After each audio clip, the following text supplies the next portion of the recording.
Good morning everyone. और बच्चों, क्या हाल चाल? बहुत बढ़िया।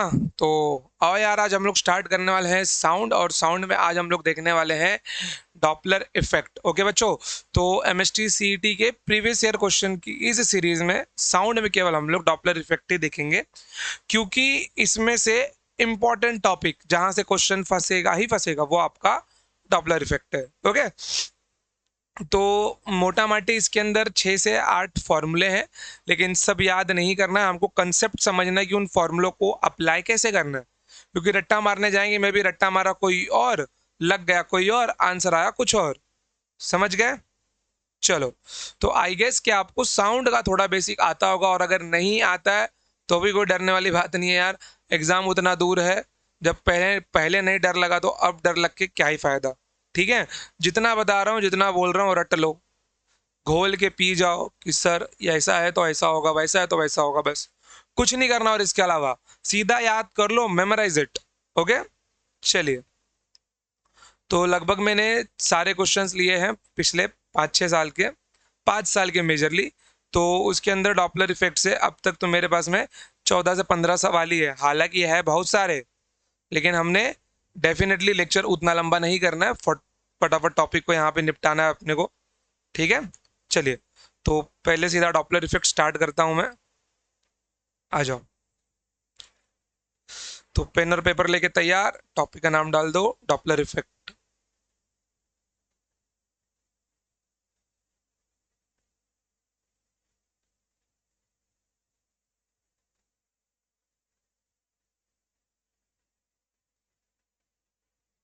Doppler effect.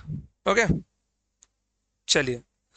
अब देखें यहाँ पर, डेफिनेटली आप लोग जब स्टेशन पे जाते हो, ठीक है, अगर आपने गांव जाने वाली ट्रेन पकड़ी है तो डेफिनेटली कोई ट्रेन अगर दूर है तो उसका आवाज आपको धीरे धीरे धीरे सुनाई देता है। और जैसे जैसे ट्रेन नजदीक आएगी आवाज तेज हो जाएगी, और जैसे जैसे ट्रेन वापस आपसे दूर जाएगी आवाज फिर क्या होगी? धीरे हो जाएगी। मीन्स मीन्स यहाँ पे क्या हुआ कि किसी एक पॉइंट पे साउंड ज्यादा होगा और बाकी दोनों पॉइंट पे कम से ज्यादा, फिर ज्यादा से कम होता हुआ निकल जाएगा। इट मीन्स क्या साउंड ने फ्रीक्वेंसी चेंज की अपनी? बिल्कुल भी नहीं। साउंड तो सोर्स में से उतना ही निकल रहा था, वो चेंज नहीं हुआ। क्या चेंज हो गई? लिसनर की पोजीशन चेंज हो रही है with respect to object. Listener की पोजीशन चेंज हो रही है विद रिस्पेक्ट टू ऑब्जेक्ट। बिल्कुल। तो इसलिए उसको साउंड की फ्रीक्वेंसी दूसरी सुनाई देगी। इट मीन्स आप लोग ऐसा ऐसा समझ सकते हो कि आप अगर अपने घर के यहाँ खड़े हो और आपके घर से 10 मीटर दूरी कोई एक जीप है, जीप का सायरन बज रहा है, तो भैया वहां से साउंड आपके कान तक आ रही है जो कांस्टेंट फ्रीक्वेंसी की होगी। मैं ये नहीं बोल रहा हूं कि जितने की निकल रही होगी उतनी ही मिल रही होगी। मैं अगर ऐसा बोलूं कि वहां से 100 निकल रहा तो आपको 100 ही मिल रही होगी, बट अगर थोड़ा धीरे सुनाई देगा, क्यों? वो थोड़ा दूर है। बट अगर सपोज करो वो आपके नजदीक आती है तो क्या होगा? बढ़ेगी ना। दूर जाती है तो घटेगी ना। बिल्कुल वही है। ठीक है, चलिए आइए। इसको क्या हो गया?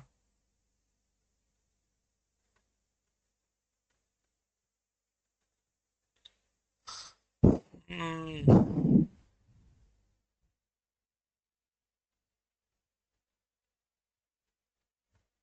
तो लेट सपोज हम लोग अभी यहाँ पे कार ड्रॉ करते हैं।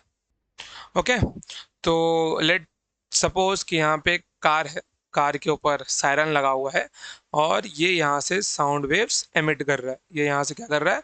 साउंड वेव्स एमिट कर रहा है, जो कि रामलाल की ओर जा रही है। अपने पास एक बंदा है रामलाल नाम का।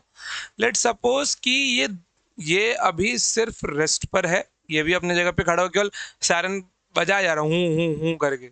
और ये भी क्या है? ये भी रेस्ट पर है। लेट सपोज कि ये अगर 100 वेव्स एमिट कर रहा है, ये अगर 100 वेव्स एमिट कर रहा है, क्या? Source of sound. तो इसके पास कितने वेव्स पहुंचेंगे? नो डाउट कि इसके पास भी 100 वेव्स ही पहुंचेंगे। ओके, अब अगले सीन में क्या होगा? ये रेस्ट पर है, ये कितने वेव्स निकाल रहा है? 100 वेव्स निकाल रहा है। ओके, अब रामलाल इसकी ओर भाग रहा है। अब जब रामलाल इसकी ओर भागेगा तो डेफिनेटली अब इसको क्या होगा, वेव्स ज्यादा मिलेंगी या कम मिलेंगी, आप ही बताओ। 100 तो यहां से निकल चुकी इसको मिलने के लिए, और वो आगे आ रहा है, फिर थोड़ी और निकलेगी वो भी इससे टकरा जाएगी। इट मीन्स अब यहाँ पे क्या होगी, साउंड की फ्रीक्वेंसी बढ़ेगी। और अगर यही वही अपोजिट डायरेक्शन में जाएगा तो साउंड की फ्रीक्वेंसी घटेगी। इट मीन्स जो फ्रीक्वेंसी, जिसको मैं क्या बोलने वाला, जिसको मैं बोलने वाला हूँ अपेरेंट फ्रीक्वेंसी, ये वर्ड ध्यान में रखना, which is known as apparent frequency, और एफ डैश, इट्स इसका मतलब कि just sound heard by listener, sound heard by और लिसन बाय लिसनर। ओके, तो ये अगर ऑपोजिट डायरेक्शन में भागेगा तो यहाँ पे अपेरेंट फ्रीक्वेंसी इस डायरेक्शन में बढ़ेगी और इस डायरेक्शन में अपेरेंट फ्रीक्वेंसी घटेगी।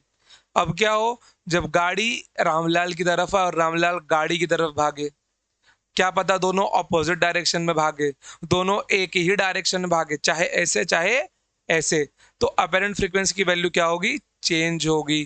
क्या पता रामलाल रेस्ट पे और ये भाग रहा हो, समझ गए। चलो, तो बस यही सारे केसेस हमको देखने हैं। तो आइए स्टार्ट किया जाए अपना डॉपलर इफेक्ट का केस 1। अब ध्यान देना, जो फॉर्मूला मैं यहाँ पे आपको सिखाऊंगा कृपया करके उसको बाय हार्ट रट्टा मार लेना आप लोग, ठीक है।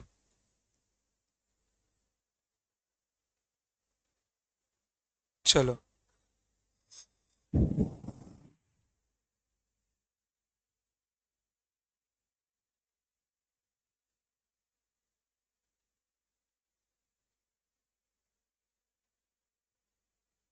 इसको रंग देना चाहिए क्या थोड़ा सा।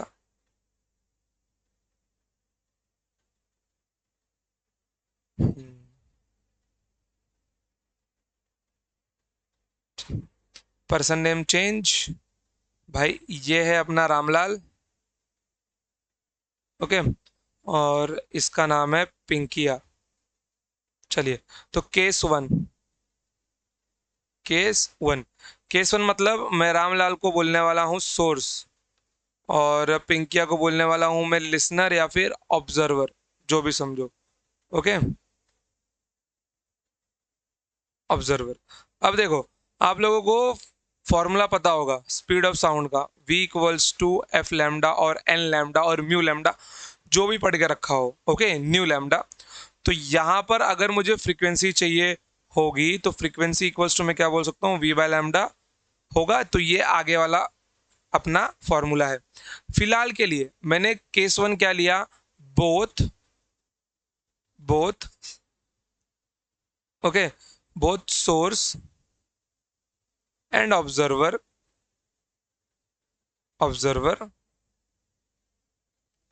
both source and observer are at rest, observer को लिसनर बोल दूं क्या, क्योंकि ये सुन नहीं रहा, देख नहीं रहा है, तो इसको मैं लिसनर बोल देता हूँ। Okay, listener. अब ध्यान देना जरा, दोनों रेस्ट में, तो स्पीड ऑफ सोर्स मतलब मैं किसकी बात कर रहा हूँ, वी एस की। ओके, यहाँ पे मैं नोटेशन लिख लिख देता हूँ। वी एस मतलब क्या है अपना, speed of source, speed of source. V L क्या है अपना, speed of listener, speed of listener. V क्या है अपना, speed of sound.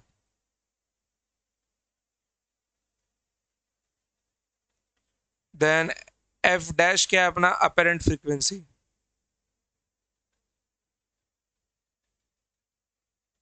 Apparent frequency. And F क्या होगा अपना, सोर्स फ्रीक्वेंसी और फ्रीक्वेंसी ऑफ सोर्स। ओके, चलिए, अब देखिए यहाँ पर दोनों रेस्ट पे, मतलब वी एस की वैल्यू भी जीरो हो गई और वी एल की वैल्यू भी जीरो हो गई। अब देखो इसके फॉर्मूला को ध्यान में कैसे रखना है। क्या हो गया, ये व्हाइट बैकग्राउंड कहाँ से आ गया, ये देखो, अगर सोर्स और ऑब्जर्वर, सॉरी सोर्स और लिसनर दोनों ही रेस्ट पे हो, मतलब मैं क्या बोल सकता हूं कि एपरेंट फ्रीक्वेंसी और सोर्स से निकलने वाली फ्रीक्वेंसी दोनों सेम होंगी। अगर वो 100 वेव्स छोड़ रहा है तो इसको भी 100 वेव्स मिल रही होंगी, तो ये दोनों तो सेम होंगे। बट डेफिनेटली यहां पे कुछ ना कुछ तो मल्टीप्लाई होगा ही, ठीक है। तो यहां पर क्या होता है, यहां पर एक टर्म मल्टीप्लाई होता है जैसे जैसे सिचुएशन चेंज होती है, वो होता है वी अपॉन में V L divided by V V S, ऊपर प्लस माइनस, ऊपर प्लस माइनस। बस अब यहाँ पे सिचुएशन हमको बनाना पड़ेगा कि अप्रोच है, कि दूर जा रहा है, कि पास आ रहा है, ठीक है। चलिए, तो ये फॉर्मूला ध्यान में रखना कि ऊपर लिसनर बैठता है, नीचे सोर्स बैठता है। तो V plus minus V L upon V plus minus V S. तो बस यही एक फॉर्मूला है जिसमें से 6 8 जितने आप लोग निकालना चाहो, जितने आप लोग निकाल पाओ, ध्यान में रखना। तो फिलहाल के लिए ध्यान से देखिए, जब दोनों ही रेस्ट पे हो, कौन, सोर्स और listener, both are at rest, तो यहाँ पर क्या होगा, वी एस भी जीरो और वी एल भी जीरो है। तो यहाँ पर मैं क्या बोल सकता हूँ कि apparent frequency is equals to original frequency और फ्रीक्वेंसी ऑफ साउंड। ओके, चलिए अब आगे बढ़ते हैं, केस 2 पे जाते हैं। अब इसकी ज़रूरत नहीं है। अब क्या है, मैंने केस 2 क्या लूँ मैं, कि source is at rest, but नहीं, सोर्स इज एट रेस्ट नहीं, both are moving towards each other. Okay,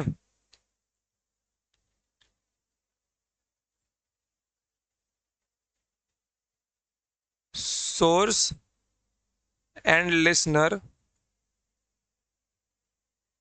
या फिर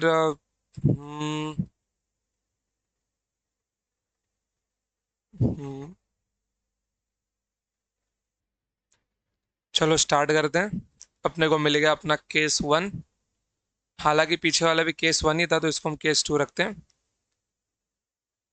अब ध्यान से देखना, पहले दोनों रेस्ट पे थे, अब इस केस में कैसा है कि पिंकिया रामलाल से दूर भाग रही है और रामलाल पिंकिया के पीछे भाग रहा है। ओके, ध्यान देना कि this is the direction of Ramlal and this is the direction of Pinkiya. तो ये अपना वी एस है और ये अपना वी एल है, क्योंकि ये लिसनर है, ठीक है। तो ध्यान दो, यहां पर क्या ध्यान में रखना है आपको कि F dash equals to V V L divided by V V S into F. बस अब प्लस माइनस हम लोग अपने हिसाब से लगाएंगे।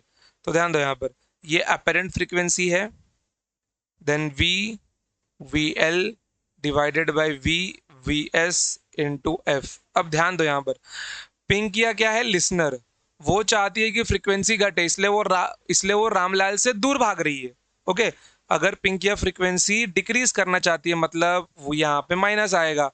रामलाल क्या चाहता है, सोर्स, रामलाल चाहता है कि फ्रीक्वेंसी ज्यादा हो, इसलिए वो उसके पीछे भाग रहा है। वो फ्रीक्वेंसी को इंक्रीज करना चाहता है, बढ़ाना चाहता है, इसलिए वो लिसनर के टूवर्ड्स भाग रहा है। मतलब अगर रामलाल ज्यादा करना चाहता है तो डेफिनेटली वो डिनोमिनेटर में है। तो अगर मेरे को अपेरेंट फ्रीक्वेंसी को ज्यादा करना है तो इसको कम करना पड़ेगा। It means V minus V S होगा। क्या होगा, V माइनस वी एस होगा। समझ गए, एकदम क्लियर है, बहुत बढ़िया। तो केस 2 क्या होगा अपना, when both source and listener are moving and source is moving towards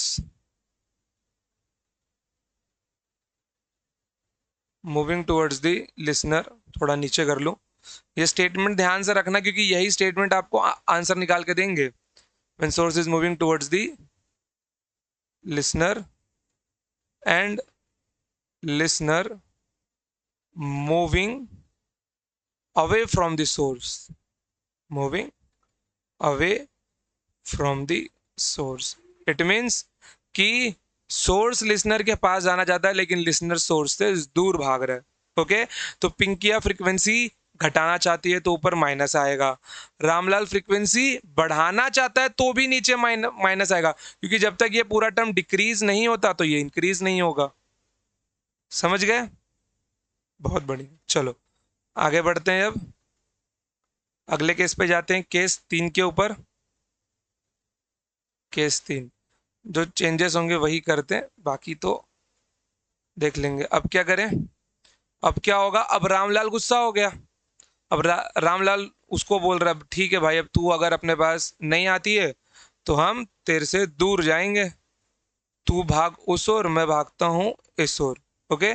तो रामलाल ने भी क्या की? रामलाल ने भी अपनी डायरेक्शन चेंज कर ली। बोला हमको तुम्हारे पास आना ही नहीं है, तुम जाके कलुआ से पटो, हमको कोई मतलब नहीं है तुमसे अब। ओके। अब ध्यान दो यहाँ पर, both source and listener are moving away from each other. बहुत बढ़िया। Moving away from each other. ठीक है। अब देखो यहां पर, रामलाल क्या चाहता है कि फ्रीक्वेंसी घटे, पिंकिया क्या चाहती है कि फ्रीक्वेंसी डिक्रीज हो। इट मींस लिसनर चाहता है कि फ्रीक्वेंसी घटे तो यहाँ पे माइनस आएगा। अगर रामलाल या फिर सोर्स ने चाहा कि फ्रीक्वेंसी घटना चाहिए अब, क्योंकि रामलाल को रिश्ता बढ़ाना नहीं है, रिश्ता घटाना है, तो डेफिनेटली ये तभी घटेगा जब ये इंक्रीज होगा। और ये पूरा टर्म इंक्रीज कब होगा? जब नीचे प्लस आएगा। समझ गए? पिंकी फ्रीक्वेंसी घटाना चाहती है, रामलाल फ्रीक्वेंसी बढ़ाना चाहता है। सॉरी, रामलाल फ्रीक्वेंसी घटाना चाहता है। तो रामलाल फ्रीक्वेंसी कब घटा पाएगा? जब डिनोमिनेटर बढ़ेगा, तो ये प्लस होगा और ये ऊपर वाला माइनस। क्लियर एकदम? चलो अगले केस पे चलते हैं, केस 4 के ऊपर। रुको यार, रिक्वायर्ड चेंजेस यहाँ पे कर देते ना, पूरा मिटाने की जरूरत ही नहीं पड़ेगी। अब यहाँ पे क्या होगा? पिंकिया विल रियलाइज कि रामलाल के पास बहुत पैसा है। ठीक है, लालची है ना ससुरी। तो जैसे उसको पता चलता है वो रामलाल के पीछे पड़ जाती है। वो क्या करती है? वो रामलाल के पीछे पड़ जाती है और लिसनर अपना डायरेक्शन चेंज कर लेता है। और लिसनर अपना डायरेक्शन ही चेंज कर लेता है। अब देखो यहाँ पर, अब साइन कैसे आएगा यहाँ पर? देखो, पिंक क्या चाहती है कि फ्रीक्वेंसी बढ़े, तो ये होगा प्लस। रामलाल चाहता है कि फ्रीक्वेंसी घटे, तो इसको घटाने के लिए डिनोमिनेटर को बढ़ना पड़ेगा, तो ये भी क्या होगा? प्लस होगा। समझ गए? when both source, यहाँ पे चेंज कर दू, when both source and listener are moving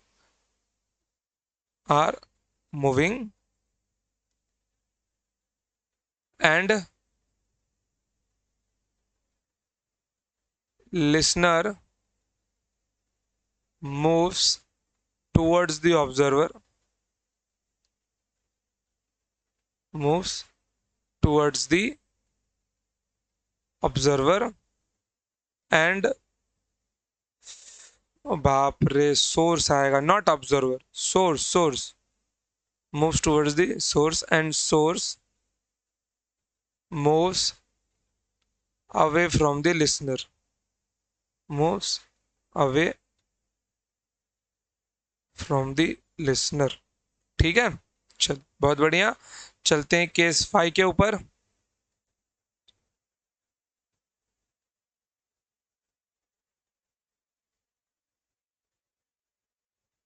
case 5 में क्या होगा? रामलाल विल रियलाइज, लगता है पिंकी हमसे प्यार करती है, तो रामलाल अपना डायरेक्शन बदल लेता है। बोलता है चलो माफ किया तुमको। ससुरा पता नहीं काहे माफ किया, करना नहीं चाहिए था इसको। ठीक है। तो रामलाल ने क्या किया? रामलाल ने पिंकिया को माफ कर दिया। और जैसे ही रामलाल ने पिंकिया को माफ यहाँ पे किया, तो सोर्स और लिसनर अब क्या हो गए? दोनों they are moving towards each other. तो अब यहाँ पे क्या आएगा? देखो, पिंकिया फ्रीक्वेंसी बढ़ाना चाहती है। ओके। रामलाल फ्रीक्वेंसी बढ़ाना चाहता है, लेकिन रामलाल फ्रीक्वेंसी कब बढ़ा पाएगा? जब उसका डिनोमिनेटर कम होगा। क्लियर? तो ऊपर प्लस नीचे माइनस। यहाँ पे स्टेटमेंट क्या बन जाएगा? Moving towards each other, are moving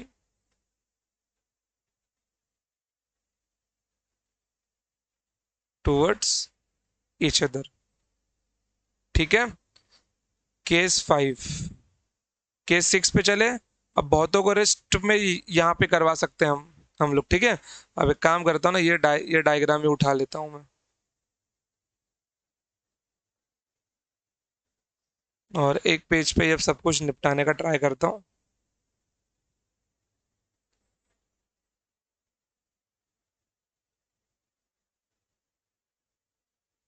चलो, ये देखो,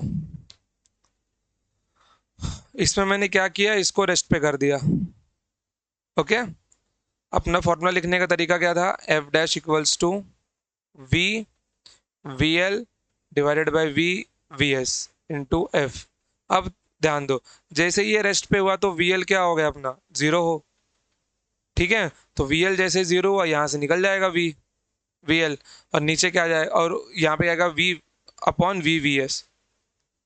अब यहाँ पे देखो, ये क्या चाहता है कि फ्रीक्वेंसी बढ़े, source is moving towards the listener, तो ये फ्रीक्वेंसी को बढ़ाना चाहता है, तो यहाँ पे क्या आएगा, माइनस, क्योंकि जब तक डिक्रीज नहीं होगा ये इंक्रीज नहीं होगा। ओके, चलिए अगले केस पे जाते हैं। Now it is moving away from the,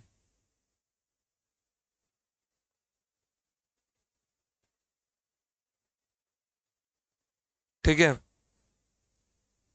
अब क्या हो रहा है, यहाँ पर सोर्स ऑब्जर्वर से दूर भाग रहा है। सोर्स क्या कर रहा है, ऑब्जर्वर से दूर भाग रहा है, और सॉरी, और लिसनर अभी तक रेस्ट पे ही है। तो फॉर्मूले का तरीका F dash equals to V upon V, अच्छा यहाँ पे वी एल तो जीरो ही है ना, वी एस इंटू एफ। तो ये दूर जा रहा है, मतलब ये फ्रीक्वेंसी को डिक्रीज करना चाहता है। ये डिक्रीज कब होगा, जब ये इंक्रीज होगा। वी क्या अपना स्पीड ऑफ साउंड, बहुत बढ़िया। चलो अब क्या करते हैं, यहाँ पे अभी हम लोग ना सोर्स को रेस्ट पे भेज देते हैं और इसको मूव करवाते हैं। ठीक है, चलिए बहुत बढ़िया।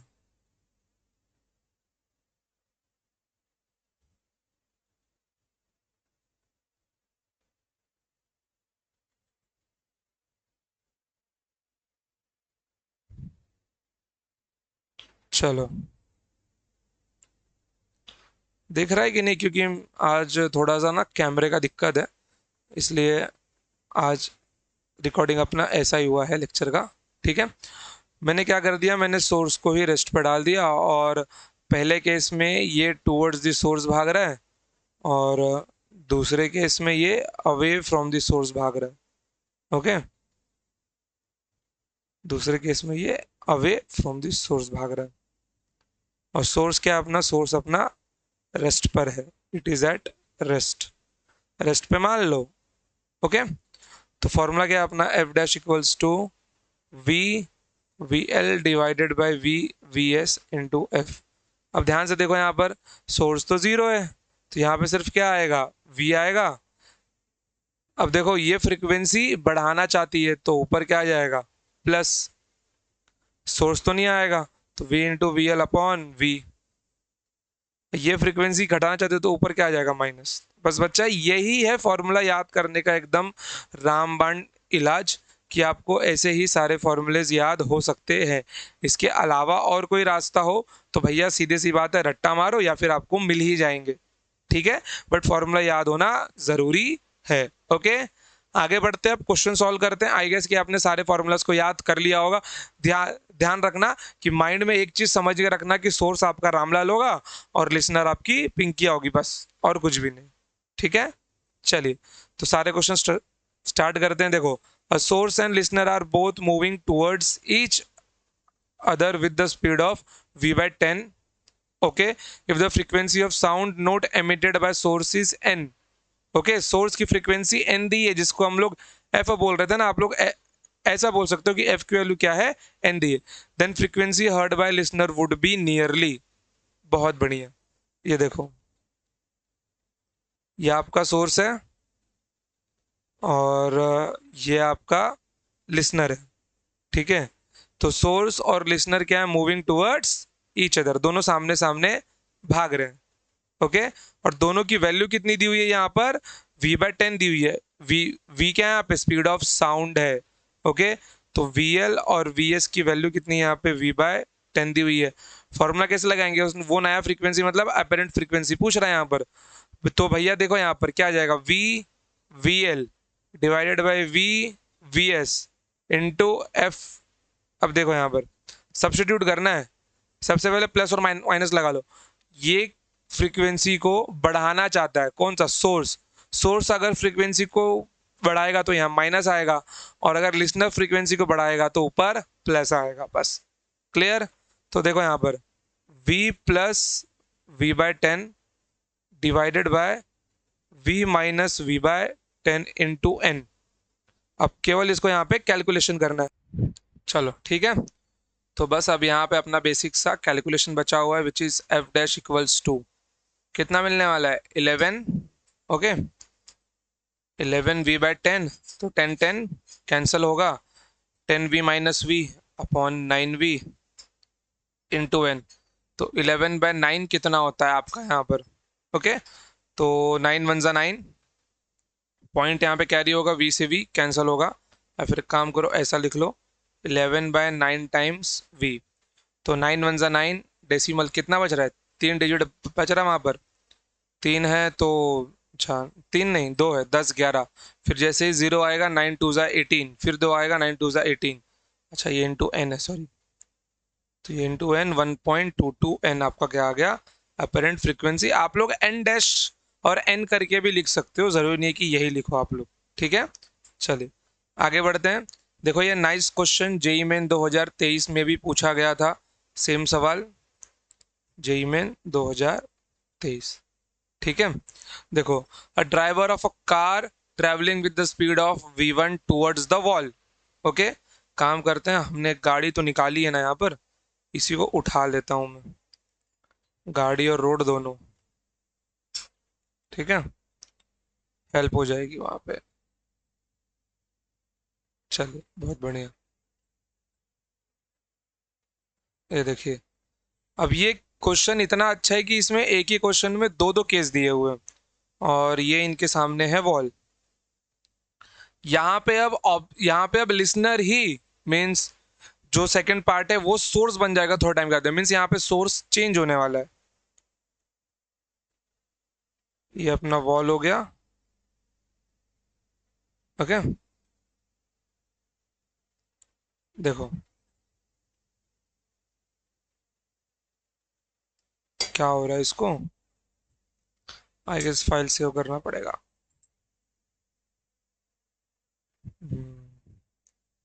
जल्दी हो जा, चलो ना वॉल। अब क्या बोल रहा है, a driver of a car means यहाँ पर एक ड्राइवर बैठा हुआ है। ओके, उसके हाथ में क्या है, स्टेयरिंग है, और वो यहाँ पर बैठा हुआ है, ठीक है। Is moving towards the wall with the speed of V1, with the speed of V1 of a siren of frequency N। Okay, अच्छा इसको छोटा करना पड़ेगा महाराज, चलिए। If the velocity of sound in air is V, then the frequency of sound reflected from the wall has heard by the driver। Means इसको अपने ही siren की frequency wall से रिफ्लेक्ट होके कितनी सुनाई दे रही होगी। ओके, तो ऐसा सवाल है। अब तक हमने जितने भी क्वेश्चन किए हैं वो इन केस वो ये वाले केस से डिफरेंट थे, तो इसको मैं पहली बार तो दो केस में ब्रेक करने वाला हूँ। ध्यान दो कि साउंड वेव यहाँ से निकला, यहाँ से निकला, यहाँ से निकला, यहाँ से निकला, और यहाँ पे क्या जाएगा, वो टकरा जाएगा। ओके, साउंड वेव यहाँ पे जाके क्या होगा, साउंड वेव यहाँ पे जाके टकरा जाएगा, ठीक है। साउंड वेव बॉल पे जाके क्या होगा, टकरा जाएगा। फिलहाल के लिए मैं यहाँ पर, ठीक है। अब देखो, अब थोड़े समय के लिए मैं इसको सोर्स मान लेता हूँ और इसको लिसनर मान लेता हूँ, तो डेफिनेटली मेरा लिसनर अब क्या होगा, 0 पे होगा, ठीक है। फिलहाल के लिए इसको लिसनर समझो और इसको सोर्स समझो। अब अगर मैं अपना फॉर्मूला लिखने जाऊँ तो फिलहाल के लिए मैं यहाँ पे N डैश लिख रहा हूँ, चलो F ही लिखता हूँ यार। यहाँ पे हमको F की वैल्यू N दी गई है। ओके, तो देखो यहाँ पर, तो यहाँ पर F dash equals to, formula क्या होता है अपना, V V L divided by V S, okay, into F. तो यहाँ पे वी एल तो अपना जीरो है, ओके। फिलहाल के देखो ये क्या हो रहा है, ये जीरो है तो इसको निकाल दो, तो यहाँ पे क्या बचने वाला है, सिर्फ वी ही बचने वाला है। सोर्स क्या कर रहा है, सोर्स इसकी ओर जा रहा है, मतलब वो फ्रीक्वेंसी बढ़ाना चाहता है। वो फ्रीक्वेंसी कब बढ़ाएगा, जब यहाँ माइनस होगा। क्लियर, अपना फॉर्मूला तैयार हो गया। तो speed of sound v divided by V S कितना दिया गया है, v1 दिया गया है, स्पीड ऑफ सोर्स, ओके। और यहाँ पे इनटू क्या आएगा, अपना n आएगा। तो अपने को f डैश मिल गया। क्लियर, कोई प्रॉब्लम है यहाँ पर, बिल्कुल भी नहीं है। या फिर आप लोग ऐसा भी कर सकते हो, आप लोग ना इसको ना, ये चाहो तो फ्रीक्वेंसी ऑफ वॉल लिख लो, चाहिए तो थोड़ा सा सिंपल होगा समझने के लिए, कि apparent frequency heard by wall. मान लो ना कि वॉल इतनी फ्रीक्वेंसी सुन रहा होगा, दीवालों के भी कान होते हैं भाई। आज ये बात साबित भी हो गई ये वाले सवाल से, कि दीवाल कुछ ना कुछ तो सुन रहा होगा, ओके। अब सेकंड केस क्या होगा, ये तो अपना फर्स्ट केस हो गया। काम करता हूँ ना, ब्लैंक पेज ही ले ही लेता हूँ, ताकि पूरा केस वहीं पे निपटा दूं।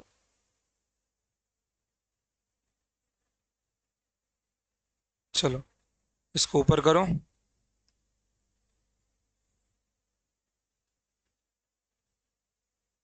ठीक है,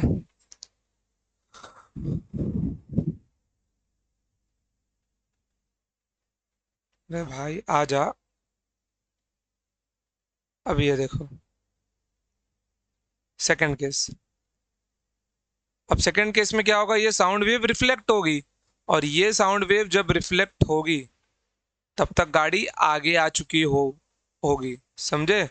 जब ये साउंड वेव रिफ्लेक्ट होगी तब तक ये गाड़ी थोड़ी सी आगे आ चुकी होगी, और यही साउंड वेव कहाँ जा रही होगी, इस ड्राइवर के कान में जा रही होगी। क्लियर, तो इस ड्राइवर ने कितनी फ्रीक्वेंसी सुनी होगी। अब यहाँ पर लिसनर को आपको रेस्ट में नहीं करना है, समझ गए। अब यहाँ पे आप ना लिसनर को रेस्ट में नहीं करना है यहाँ पे आपको, ठीक है। समझा कुछ, या बाउंस जा रहा है।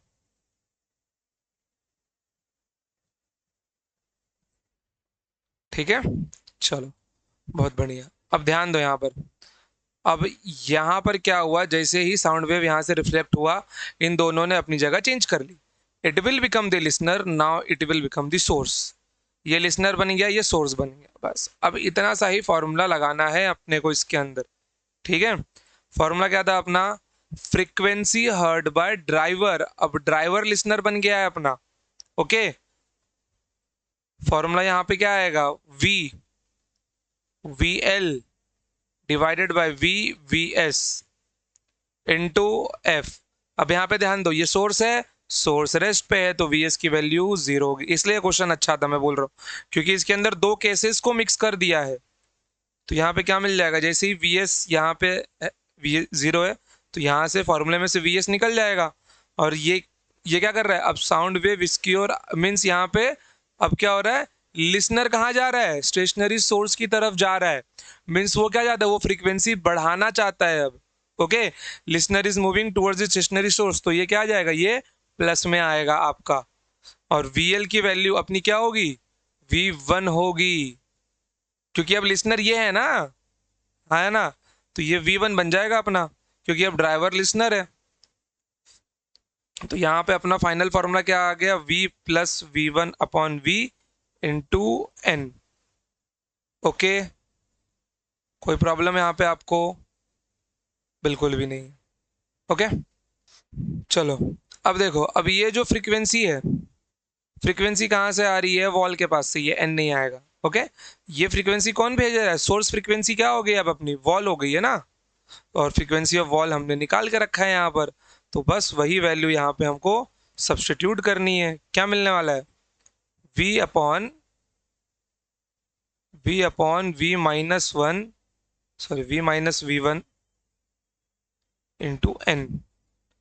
ध्यान देना कि ये v निकल जाएगा, तो frequency of driver equals to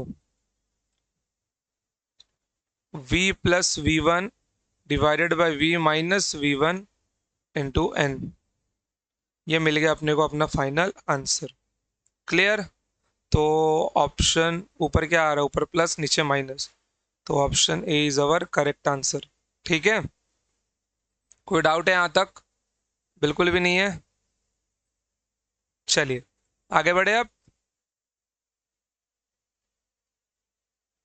अगला क्वेश्चन देखो, with what velocity an observer should move relative to stationary source so that the sound of the frequency of source is heard by an observer. so that the sound of stationary source, so that sound of triple the frequency of source is heard by the observer। बढ़िया सवाल है, take one try. Okay, देखो अपना formula क्या है, F dash equals to V V L divided by V V S into F. क्या बोल रहा है, with what velocity an observer should move relative to a stationary source.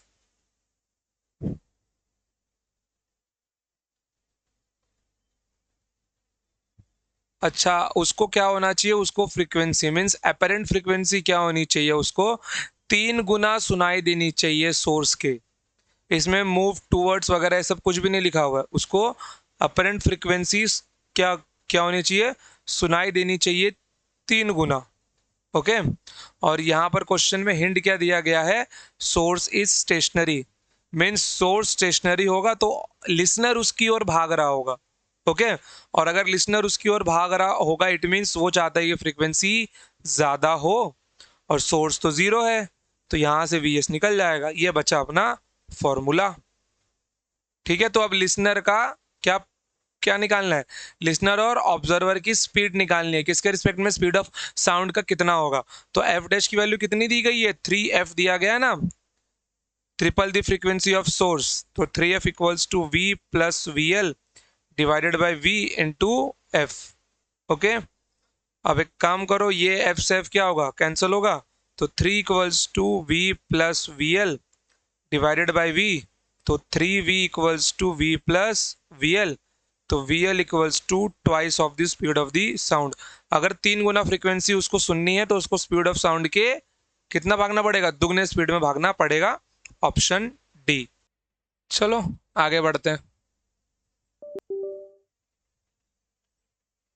अच्छा ये देखो question number 4, when a listener move towards the stationary source with speed v1 and apparent frequency of emitted note is f1, the observer moves away from the source with velocity v1 and apparent frequency is v2.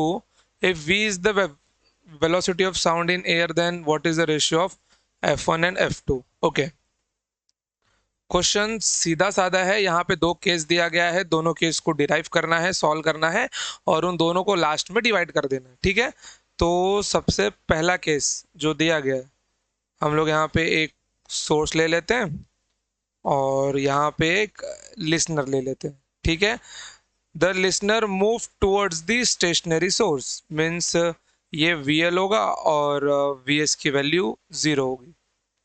Okay, तो apparent frequency इसने जितना दिया होगा इसके लिए F dash की value होगी f1। तो सबसे पहले हम लोग अपना फॉर्मूला डिराइव कर लेते हैं, V V L divided by V V S into अपना फ्रीक्वेंसी f। ओके, चलो अब देखो यहाँ पर, तो यहाँ पे क्या है, वी एस 0 है तो वी एस नहीं मिलने वाला, वी यहाँ पे मिल जाएगा, और वी वी एल क्या हो रहा है, यहाँ पे लिसनर फ्रीक्वेंसी बढ़ाना चाहता है क्योंकि वो उसके टूवर्ड्स जा रहा है, तो मतलब ये आ जाएगा आपका प्लस में, और एफ डैश को हम लोग क्या बोलने वाले हैं, यहाँ पे F1 बोलने वाले, तो it will become V plus V L. अच्छा, वी एल की वैल्यू V1 दी गई है, ठीक है, V1 divided by V into F. Okay, चलो तो अब आते हैं केस 2 के ऊपर। केस 2 क्या है अपना, when observer moves away from the source. Okay, अभी भी ये रेस्ट पे ही है, okay, away from the source, तो ये अपना सोर्स है, वी एस की वैल्यू अभी भी 0 ही है, बट अब जो लिसनर और ऑब्जर्वर है वो उससे दूर जा रहा है, इट मीन्स ये हो गया वी एल, मीन्स यहाँ पे वी एल की वैल्यू V1 दी हुई है, कंफ्यूज नहीं होना है। ठीक है, तो यहाँ पे अपना अपेरेंट फ्रीक्वेंसी फॉर्मूला निकाल लो यार, V V L divided by V V S into small F. ध्यान दो यहाँ पर वी एस जीरो है, ये नहीं आएगा यहाँ पर क्योंकि अब वी यहाँ पे शिफ्ट हुआ और ये क्या हो रहा है, अब लिसनर दूर जा रहा है, मतलब वो फ्रीक्वेंसी घटाना चाहता है, तो इट विल बिकम माइनस। और ये अपना क्या होगा, ये अपना हो गया F2। ओके, तो उसने V बाय V1 पूछा है यहाँ पर, और V अपने को ये V1 होगा अपना, ठीक है। तो ये क्या मिल गया, V minus V1 divided by V into F, divided by V into F. Okay, तो अब इन दोनों को डिवाइड करूंगा, मेरे को रेशियो दिया हुआ है F1 बाय F2 का। आ जाओ, कैलकुलेशन थोड़ा सा करना पड़ेगा, इन दोनों को ना थोड़ा मैं छोटा किए देता हूँ। वाह, कभी सही चलता है, कभी इसको भूत पकड़ लेता है, पता नहीं क्या होता है इसके अंदर। चलो, तो यहां से सॉल्व करना स्टार्ट करता हूं मैं। काम करता हूँ ना, पूरा शिफ्ट कर लेता हूँ यहाँ पर, थोड़ा सा ऊपर कर लूँ जिससे दिखाई दे।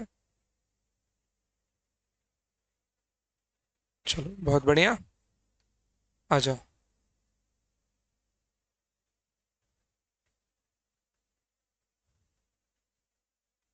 चलो देखो, तो F1 बाय F2, जैसे मैंने इन दोनों को डिवाइड करूंगा तो F और V तो निकल जाएंगे। यहाँ पे क्या मिलने वाला है, V plus V1 divided by V minus V1। तो इसका रेशियो तो 2 है, तो V plus V1 divided by V minus V1। अब देखो, जिनका मैथ्स अच्छा है यहाँ से उनकी अप्रोच बदल सकती है, वो कंपोनेंट टू डिविडेंडो लगा सकते हैं, या फिर अब डायरेक्ट अलजेब्रिक फॉर्म में सॉल्व कर सकते हैं। तो 2V minus 2V1 V plus V1, तो यहाँ पे जैसे ये जाएगा ये बन जाएगा 2V माइनस V, ये जैसे यहाँ पे जाएगा बन जाएगा प्लस 2V1 प्लस V1। तो यहाँ पे क्या मिल गया मेरे को, V इक्वल्स टू 3V1। तो इसने V बाय V1 पूछा है, तो V1 नीचे ले लो, तो V bye V1 equals to 3। बस, क्लियर एकदम, कोई प्रॉब्लम यहाँ पर बिल्कुल भी नहीं है। चलिए, बहुत बढ़िया, आगे बढ़ते हैं। अगला वाला क्वेश्चन क्या है, the train sounding Vishal of frequency 501 hertz approaches the, अच्छा यार, हम्म देखो, the train sounding whistle of frequency 510 hertz approaches the station at 72 km per hour. The frequency of note heard by observer on the platform as the train 1 approaches and then 2 recedes the stations are respectively in hertz. Okay, तो भैया इसको मैं सोच रहा हूँ homework में दे दूं, क्योंकि ये क्वेश्चन इतना मुश्किल है नहीं। ओके, क्योंकि फ्रीक्वेंसी ऑफ सोर्स दिया गया, मतलब ट्रेन दिया गया है 510 हर्ट्ज, और उसको स्पीड को दिया गया 72 किलोमीटर पर आवर, जिसको मीटर पर सेकंड में आपको कन्वर्ट करना है, और स्पीड ऑफ साउंड यहाँ पर 320 दिया गया है। ओके, तो अगर आप लोग फ्रीक्वेंसी लिखने जाएंगे तो यहाँ पर डेफिनेटली सोर्स है वो पास में आ रहा है तो बढ़ रहा होगा, तो और लिसनर रेस्ट पे है, तो V upon V minus V S वाला फॉर्मूला अपना बनेगा। तो यहाँ से पहली फ्रीक्वेंसी मिल जाएगी, फिर उसके बाद में क्या होगा, फिर उसके बाद में वो दूर भी जाएगा तो फ्रीक्वेंसी चेंज होगी। एक काम करता हूँ, मैं आपको फॉर्मूला बना के दे देता हूँ, ठीक है। चलो, तो यहाँ पर फ्रीक्वेंसी ऑफ सोर्स दिया हुआ है, मतलब अपने को क्या दिया हुआ है, एफ की वैल्यू दी हुई है 510 हर्ट्ज। ओके, और यहाँ पे station at the speed of source दिया हुआ है 72 किलोमीटर पर आवर। तो 72 किलोमीटर पर आवर को आपको कन्वर्ट करना होगा मीटर पर सेकंड में, विच इज 5/18, तो 18 चौक 72, दैट इज 20 मीटर पर सेकंड। को इससे ये मत सोचना कि सर कैसा टेबल पढ़ रहे हो, 18 4 से 72, हम लोग हिंदी मीडियम के बच्चे हैं तो इसलिए 18 चौक 72 बोलते हैं। ओके, तो वी एस मिल गया मेरे को। अगर मैं लिसनर की बात करूं तो पहले केस में 0 होगा वो उसका। ओके,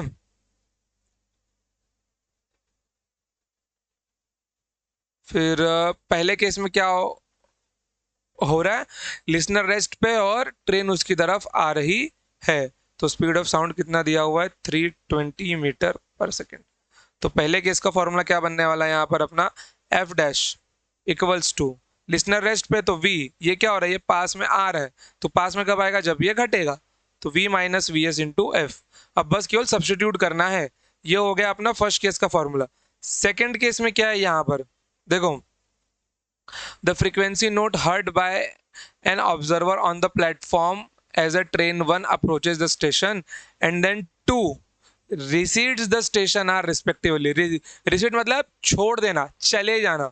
तो जब ट्रेन प्लेटफॉर्म से दूर जा रहा है, मतलब ऑब्जर्वर से दूर जा रहा है, तो डेफिनेटली अब यहाँ पे क्या होगा, v डिवाइडेड बाय लिसनर अभी भी रेस्ट पे ही है।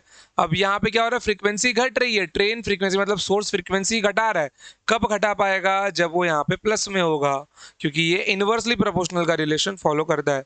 तो ये दोनों फॉर्मूला आपको मिल गया। मैं केवल वैल्यू रख दे रहा हूँ, कैलकुलेशन करना आपका काम है। मे बी आंसर आपका ऑप्शन ए मिलना चाहिए। ओके, तो v की वैल्यू कितनी है यहाँ पर, 320 है, divided by 320 minus V S कितना है आपका 20 इंटू फ्रीक्वेंसी कितना है आपका 510। ओके, सेम उल्टा रिलेशन यहाँ पे होगा, 320 डिवाइडेड बाय 320 प्लस 20 इंटू 510। अब बाकी आप लोग सॉल्व कर लेना यार, ठीक है। चलिए आगे बढ़े। अब लेक्चर ज्यादा लंबा नहीं रखने वाला हूं मैं। डॉपलर इफेक्ट में आपको ज्यादा नहीं, देखो मैं लास्ट के 4-5 क्वेश्चन आपको होमवर्क देके जाने वाला हूं। देखो, an observer move towards the stationary source with the velocity of 1/5 of the velocity of the sound, the percentage increase in the apparent frequency. अब देखो मैं कुछ स्टेप्स आपको यहाँ पे बोलने वाला हूँ, तो आपको यहाँ पे वो चीजें देखनी है कि इसको सॉल्व कैसे करना पड़ेगा। ओके, तो क्वेश्चन क्या दिया हुआ है, an observer moved towards the stationary source with the velocity of one fifth of the velocity of sound। Okay, source stationary है, ठीक है बच्चों, सोर्स क्या है, सोर्स स्टेशनरी है, मतलब वीएस की वैल्यू 0 होगी। और अगर वीएस की वैल्यू 0 है तो ध्यान दो, वहां पे वीएस 0 होती, फॉर्मूला क्या बनने वाला है, F dash equals to V V L upon V minus V S. V S तो 0 है, निकालो। टूवर्ड्स है मतलब यहाँ पे क्या होगा, लिसनर फ्रीक्वेंसी बढ़ाना चाहते हैं, मतलब ऊपर क्या आएगा, प्लस आएगा, तो F dash equal to we plus V S upon V into F. तो पहला फॉर्मूला मिल गया मेरे को। ओके, जितने लोग समझ पा रहे हैं वो लिखने का ट्राई करो। ओके, फिर उसके बाद में और डेटा क्या दिया हुआ है, यहाँ पे आपको साउंड दिया हुआ है। ओके, वेलोसिटी, ठीक है, लिसनर की स्पीड दी हुई है 1/5 of the speed of the sound, मतलब V L equals to V by 5।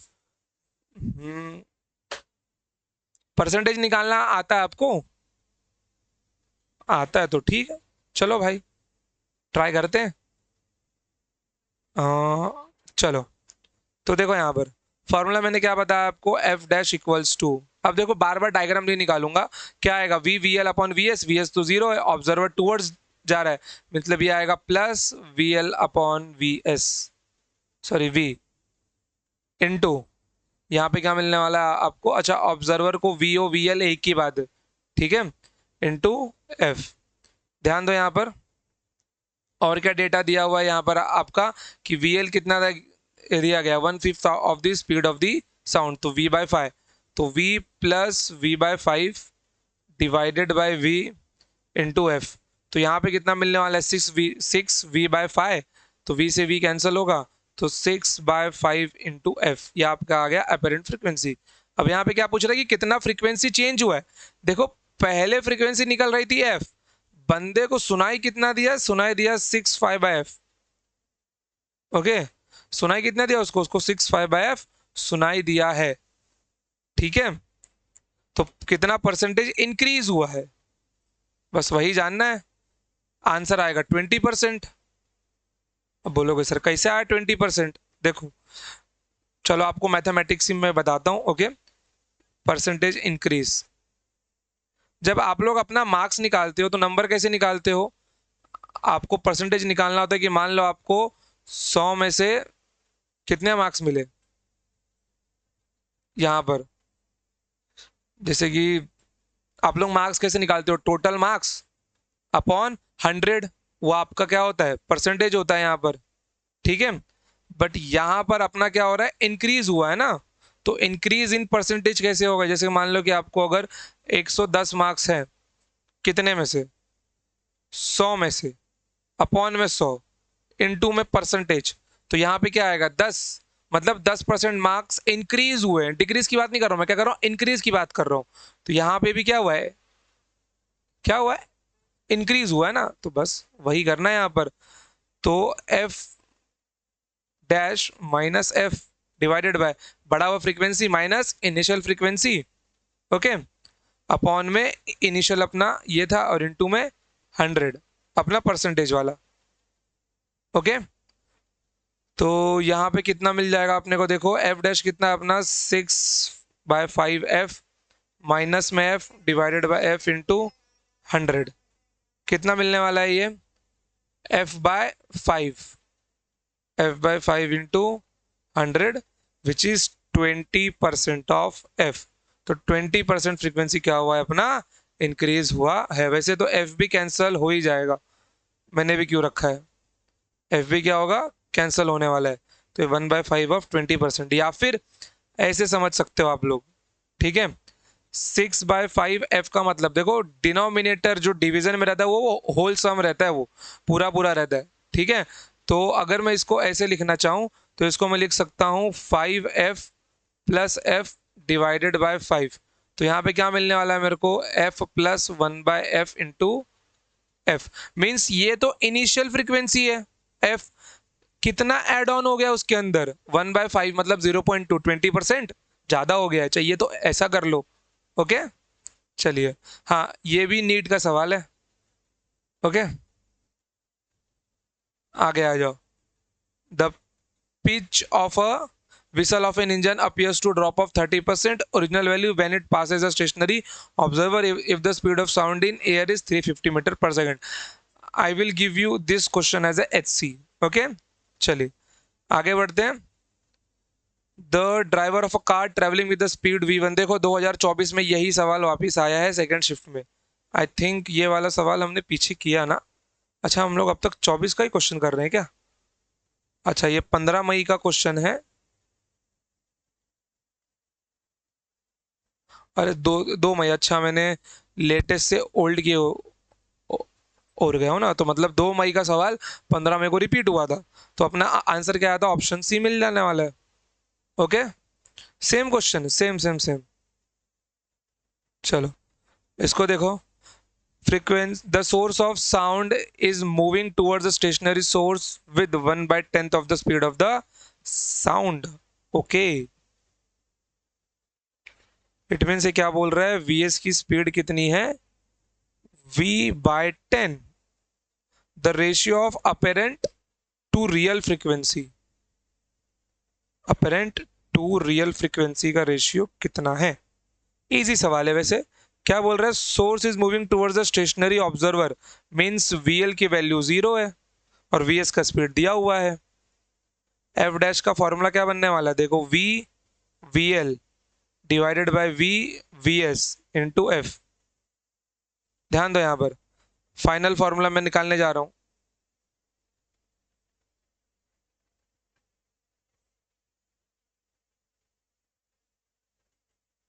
वाह वाह वाह वाह, क्या बात है।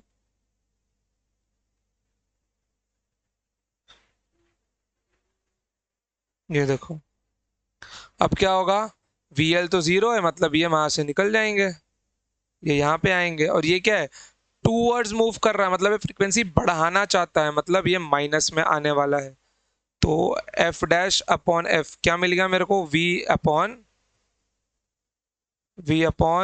Minus V S. स्क्वायर वाला रिलेशन कहाँ से चिपक गया है भाई, कुछ भी लिख दिए क्या ऑप्शन पे। तो v divided by v minus v/10, तो 10 ऊपर भाग जाएगा, 10v डिवाइडेड बाय, यहाँ पे क्या मिलने वाला है 9v, आंसर आ गया 10/9, ऑप्शन है। ये स्क्वायर का दिया भी क्यों है, तो देखते ही बच्चा रिजेक्ट कर देगा इसको, ठीक है। चलो, अब passenger is sitting in the train, अच्छा ये मैं बता दूं, ये जेई 2021 का सवाल है, okay. Passenger is sitting in the train which is moving fast, the engine of the train blows a whistle of frequency n, if the apparent frequency heard by passenger is f, then देखो सीधी सी बात है, train के साथ में passenger भी तो move कर रहा है, तो ट्रेन की स्पीड और पैसेंजर की स्पीड तो सेम रहने वाली है। तो जितना ट्रेन का विसल रहेगा वही तो उसको भी सुनाई देगा, क्योंकि दोनों एक ही साथ तो हैं। Option A. इजी क्वेश्चन था और ये 2024 का भी सवाल है। चलिए आगे बढ़ते हैं। ओके, चलिए आगे बढ़ते हैं। अब ज़्यादा सवाल नहीं बचे, कुछ मैं करूँगा, कुछ आपके लिए होमवर्क। जैसे एक तो होमवर्क में दे ही दिया हूँ, एक की दो दिया हूँ ना। चलिए इसको देखिए क्या बोल रहा है ये। A car sounding horn of frequency 1000 hertz. Okay, तो सोर्स की फ्रीक्वेंसी दी गई है, मतलब एन लिखो या फिर एफ लिख दो, अब अपने टर्म्स में क्या दिक्कत है। तो F equals to 1000 hertz. Okay, passes a stationary observer, the ratio of the frequency horn noted by the observer before and after passing the car। देखो before and after passing the car का मतलब क्या है। यहाँ पे अपना observer stand कर रहा है और लिसनर स्टैंड कर रहा है। ओके, VL जो दोनों केस में जीरो है। ओके, पहले केस में गाड़ी यहाँ पर है, दूसरे केस में गाड़ी क्या हुई, इसको पास कर गई। गाड़ी यहाँ से आई, इसको पास कर गई। तो पहले गाड़ी इसकी ओर बढ़ रही थी, अब गाड़ी इससे दूर जा रही है, दैट इज VS। अगर मैं ध्यान से देखो तो यहाँ पे दो सीन पैदा हो गए। तो यहाँ पे मेरे को क्या मिलने वाला है, which is I called F1। Okay, apparent frequency F-1। Okay, जब लिसनर जीरो है तो ऊपर सिर्फ V मिलने वाला है, ये इसके पास आ रहा है, मतलब ये फ्रीक्वेंसी बढ़ाना चाहता है, मतलब यहाँ पे क्या आएगा, V माइनस VS मिलने वाला है। ओके, V माइनस VS मिलने वाला है इनटू F। ओके, तो उसने स्पीड ऑफ द कार मतलब VS की वैल्यू पूछी है उसने।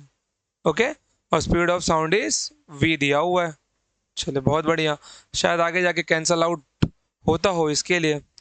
यहाँ पे अपरेंट फ्रीक्वेंसी F-2 क्या मिलने वाला है, लिसनर अभी भी रेस्ट पे ही है, बट अब ये इससे दूर चला गया, मतलब ये फ्रीक्वेंसी घटाना चाहता है, मतलब इसको नीचे प्लस करना पड़ेगा इनटू F ओरिजिनल फ्रीक्वेंसी। समझ गए। अब यहाँ पर क्या होगा अपना, ध्यान से देखना, मैं दोनों को डिवाइड करने वाला हूँ। दोनों का देखो बिफोर एंड आफ्टर दिया, तो ये वाला कंडीशन हो गया बिफोर, ये वाला कंडीशन हो गया आफ्टर। आपको चाहिए तो सीन उल्टा भी कर लेना, गाड़ी यहाँ से यहाँ पे चली गई वो भी चलेगा। तो F-1 अपॉन F-2, जैसे ही F-1 यहाँ पे लिखा मैंने, तो क्या मिलने वाला है, V divided by V minus VS into F divided by V plus VS into F। क्या हो जाएगा, ये FF कैंसिल होगा, VV कैंसिल होगा, तो ऊपर क्या मिलने वाला है, V प्लस VS, ये ऊपर भाग जाएगा इसका ये वाला पार्ट, और वो आ जाएगा डिनोमिनेटर में। तो V plus VS divided by V minus VS। Okay, तो यहाँ पे कितना मिलने वाला है मेरे को, it will become 11/9 V plus VS divided by V minus VS। अब यहाँ से कैलकुलेशन काफ़ी सिंपल बन गया है, आप लोग चाहे तो कंपोनेंटो डिविडेंडो लगा लो या फिर सॉल्व कर लो। अगले पेज पे लेके चलो या फिर यहीं पे निपटा दूँ, मैं यहीं पे निपटा देता हूँ, देखता हूँ क्या आंसर आता है, यहीं पे सॉल्व कर लेता हूँ। ठीक है, क्रॉस मल्टीप्लाई करने पे क्या मिलने वाला है मेरे को, 11V minus 11VS equals to 9V plus 9VS। Okay, ध्यान दो, ये यहाँ पे जाएगा तो ये क्या बनने वाला है, 2V, ये यहाँ पे जाएगा तो बनने वाला है 20VS। तो यहाँ से VS की वैल्यू क्या मिल गई आपको, V/10। तो speed of source not speed of sound is V/10। Okay, V/10 option D is your correct answer. समझ गए बच्चों, और कोई डाउट है आपको? बिल्कुल भी, देखो जितना डाउट रहेगा ना पूछ लिया करो यार, ताकि आपको कोई डाउट बचे ही ना।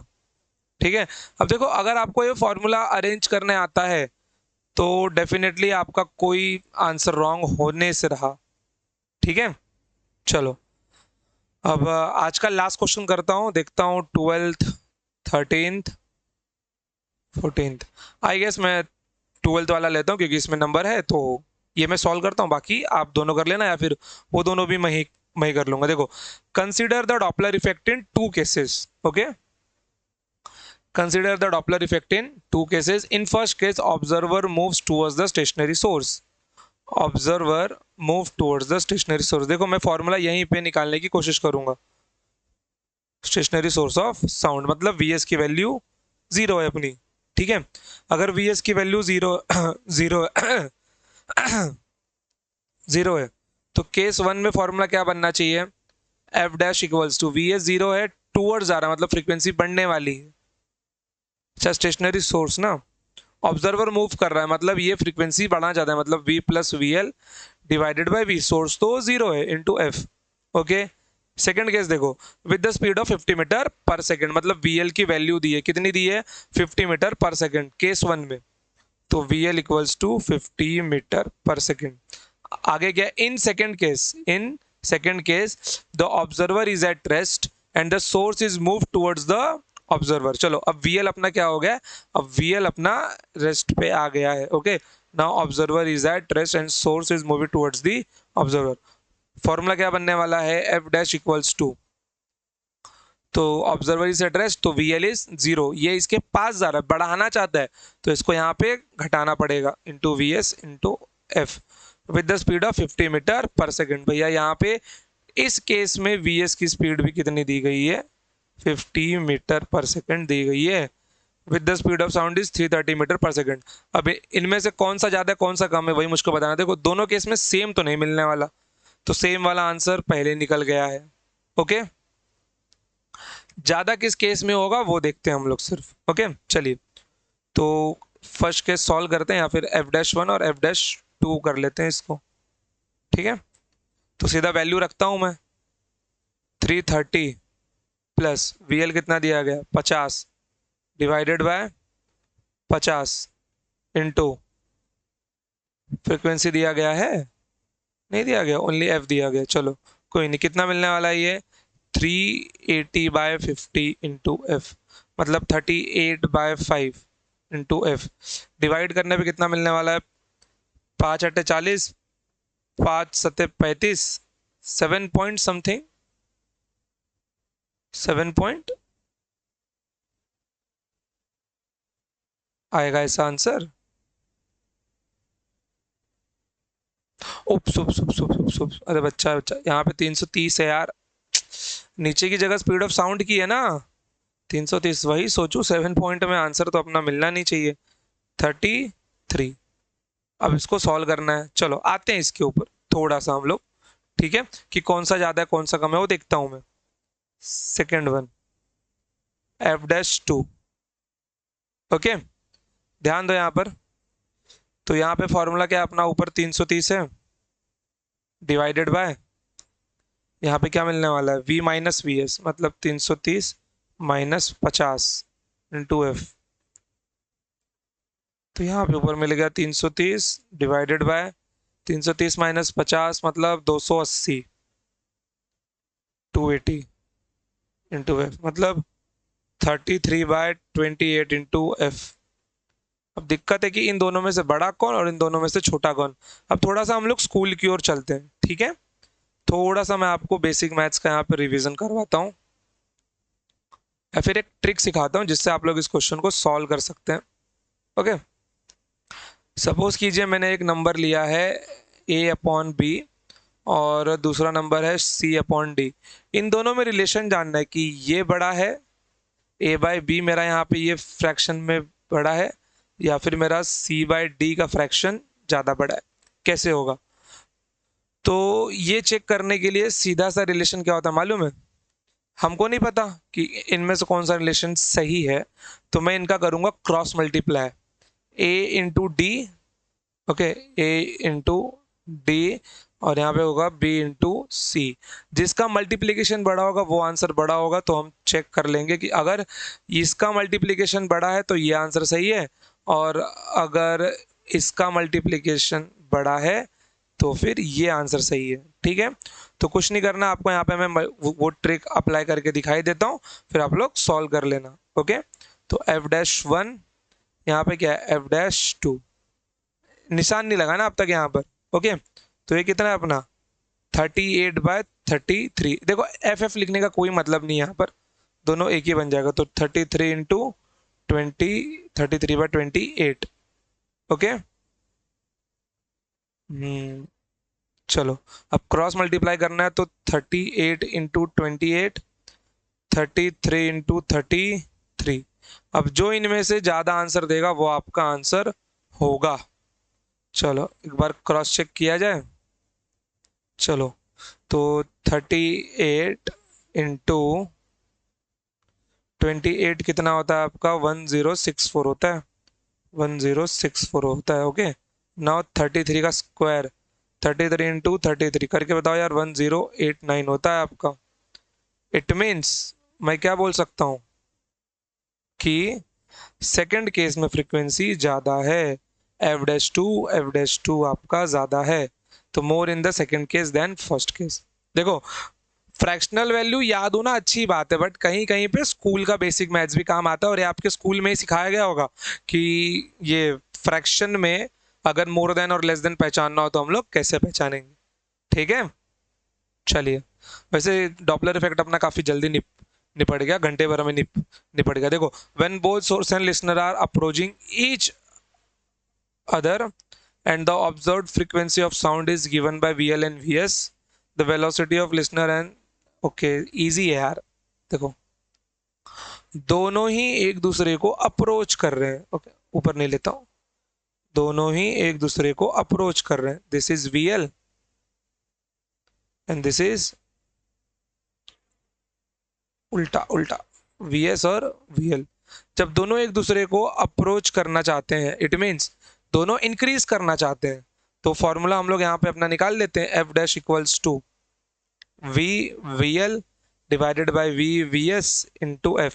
मैं बार बार इसलिए लिखवा रहा हूँ ताकि ये फॉर्मूला आपके दिमाग में बैठे, वरना मैं डायरेक्ट आंसर भी टिक मार्क यहाँ पे कर सकता हूँ। तो VL फ्रीक्वेंसी बढ़ाना चाहता है, VS भी बढ़ाना है, इसलिए इसको घटाना पड़ेगा।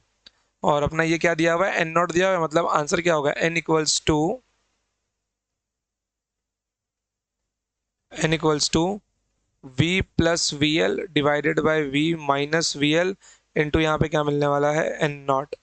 ऑप्शन क्या, ऊपर प्लस नीचे minus. Option A is my correct answer. समझ गए? Option A is our correct answer. चलिए आगे बढ़ते हैं अब अपने लास्ट क्वेश्चन पे। अब लास्ट क्वेश्चन आप लोग सोचिए जरा कैसे करना होगा यहाँ पर, क्योंकि अब यहाँ पे लैम्डा वगैरह सब पूछ लिया है। लास्ट क्वेश्चन अपना यही है ना, लैम्डा वाला। कैसे होगा? एन ऑब्स्टेकल, अच्छा 2020 का सवाल है, और ये आपका जी नहीं, सॉरी सॉरी सॉरी, ये कर्नाटका सीटी 2017 का सवाल है। सवाल काफी अच्छा है, कर्नाटका सीटी 2017 में पूछा गया था। फिर ये आपका यूपी सीट में भी पूछा जा चुका है, यूपी सीट में 2015 में पूछा जा चुका है ये वाला क्वेश्चन। नीट में शायद याद नहीं आ रहा मुझे। ओके, चलिए। N obstacle is moving towards the source with velocity v, the sound is reflected from the obstacle. If the speed of the sound and lambda is the wavelength, then wavelength of the reflected wave is, okay, take your time और take it as a homework। इस question को solve करो। तो question में data दिया गया अपने को, v दिया गया है, स्पीड ऑफ साउंड c दिया गया है, स्ट्रेंज। ओके, तो when an obstacle moves toward the source sound, the sound wave reflected from the obstacle। सही है, डेफिनेटली। मीन्स यहाँ पे अपने को दो केस देखना पड़ेगा आई थिंक। अगर मैं फ्रीक्वेंसी की बात करता हूं तो स्टेशनरी दिया है कुछ?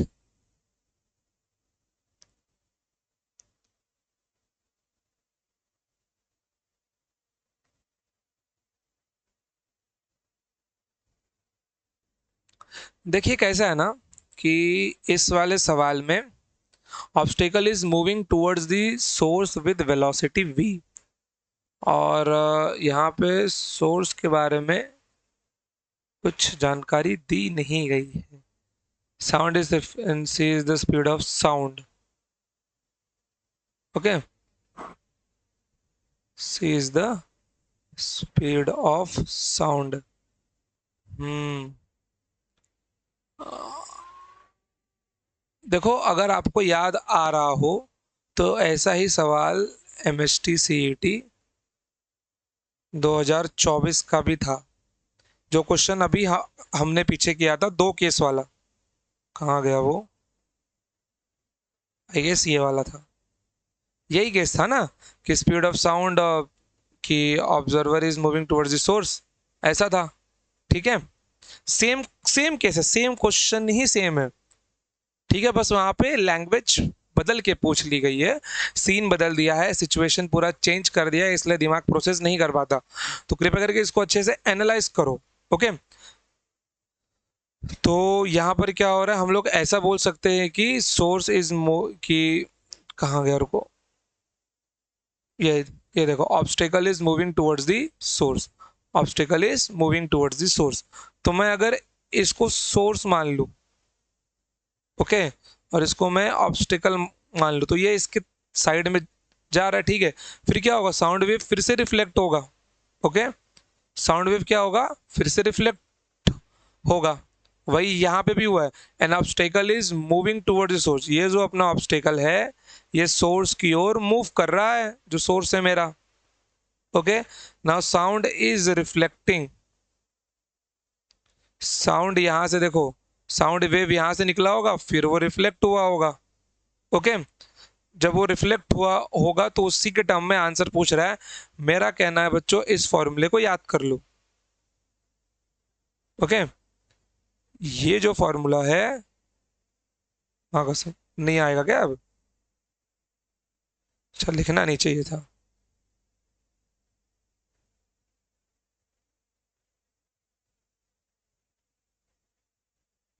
ये देखो, ये जो फॉर्मूला है ना, इसको याद कर लो।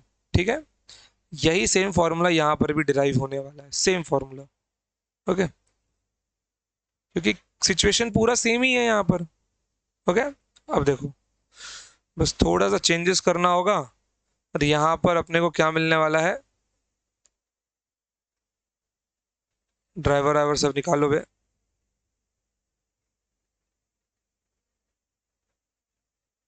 ओके, ये अपना ऑब्जर्वर है, लैम्डा आर दिया है ना, रिफ्लेक्टेड वेव। ओके, चलो, और यहाँ पे अपना क्या आएगा, ओरिजिनल फ्रीक्वेंसी। अब देखो यहाँ पे क्या था अपना, v प्लस वी1 था ना, तो यहाँ पे क्या मिलने वाला है, c प्लस वी और c माइनस वी मिलने वाला है, सेम चीज और कुछ नहीं। यहाँ से टिक मार्क मत कर देना। साउंड का एक फॉर्मूला होता है, speed of sound equals to frequency into lambda. तो फ्रीक्वेंसी का फॉर्मूला क्या मिल जाएगा अपने को, v बाय लैम्डा मिल जाएगा। इस केस को याद कर लो, जब भी दो सीन्स को ऐड किया जाए, ये फॉर्मूला याद कर लो सीधा सीधा। क्या फॉर्मूला क्या था अपना, एफ डैश इक्वल्स टू, यहाँ पर v plus V L divided by v minus V L into आपका f। चाहिए तो इसको रट्टा मार लो आप लोग एक केस को समझकर। ठीक है, अब देखो यहाँ पर, तो यहाँ पे फ्रीक्वेंसी क्या मिलने वाला है, v by lambda R into C plus V divided by C minus we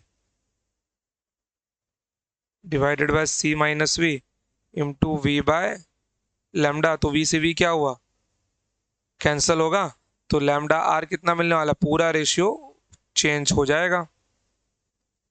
now lambda R will becomes c minus V divided by c plus V into lambda.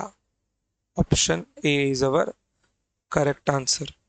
ठीक है बच्चों, चलो, तो यहाँ पे अपना साउंड पूरा कंप्लीट होता है। डेफिनेटली अब अगला टॉपिक आई वाज थॉट कि मैं सेमी कंडक्टर का ले लूँ, सिंपल टॉपिक है, और लॉजिक गेट का एक क्वेश्चन वहां से बनी जाएगा। डॉपलर इफेक्ट का भी एक क्वेश्चन कंफर्म आता है पेपर में, ध्यान में रखना। ठीक है, अगर वो 6-7 फॉर्मूला आपको याद है या फॉर्मूला कैसे मैनेज करते हैं, तो डॉपलर इफेक्ट का क्वेश्चन इतना टफ नहीं होगा। बस ये एक स्पेशल केस है जो 2020, 23 और 24 में पूछा गया है। ठीक है, चलो, तो आज के लिए इतना ही, मिलते हैं next time. Till then tata bye bye, Jai Hind, जय भारत, लव यू ऑल। कुछ भी डाउट हो कमेंट सेक्शन में पूछ लो। और हाँ, एक और बात, अगला वीडियो देखना मत भूलना, मस्ट है वो, क्योंकि वो सेमी कंडक्टर पे होगा और एक क्वेश्चन मेरे वीडियो से कंफर्म होगा वहां पर। ठीक है। और दूसरा, बहुत ही जल्द हमारे एमएसटी सीईटी का नया बैच लॉन्च हो रहा है, जिसके अंदर 11th और 12th पैरेलल चलने वाले हैं। जो बच्चे 12th में हैं उनको 11th और 12th दोनों का लेक्चर देखना इंपॉर्टेंट रहेगा, और जो बच्चे 11th में वो 11th का ही देखे। और जो ड्रॉपर है, ठीक है, उनके लिए मैं कोशिश करूंगा कि उनके लिए पूरा वन शॉट ही निकाला जाए।